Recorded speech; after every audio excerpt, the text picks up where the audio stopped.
السلام عليكم البنات ورحمة الله تعالى وبركاته. صلي وسلموا على سيدنا محمد وعلى آله وصحبه أجمعين. البنات، راني عدت والعود أحمد، كنت شوية مريضة تعبانة. البنات اليوم جبت لكم راح نديروا عاداتنا وتقاليدنا تاع الربيع. كيفاه نديروا الربيع.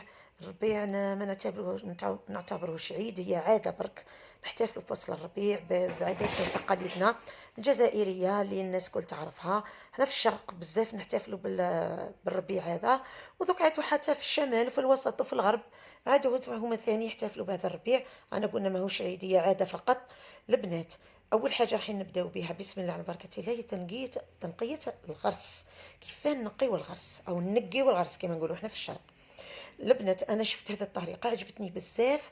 قلت نشاركها معكم. اولا لازم يكون الغرس تاعكم جديد تاع هذا العام ويكون طري، خاطر كون يعود بيابس. لازم اول حاجه ديروها انكم تحطوه يفور شويه واحد 5 دقائق، ولا تحطوه في الميكرووند حتى يطرى شويه باش تبداو تنقيوه.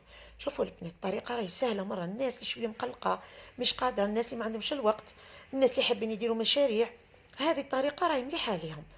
واش نجيبوا بالكميه صغيره، نجبدوا بالكميه.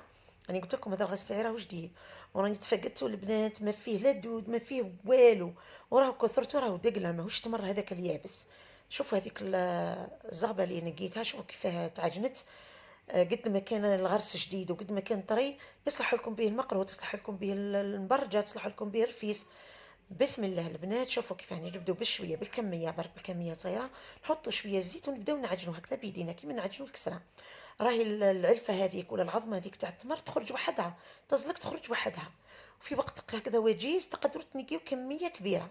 تقدروا ديروا مشاريع البنات وتبيعوه للسيبرات، ديروا للناس هم يحتاجوا الغرس، الناس قاعدين خدامات يحتاجوا الغرس.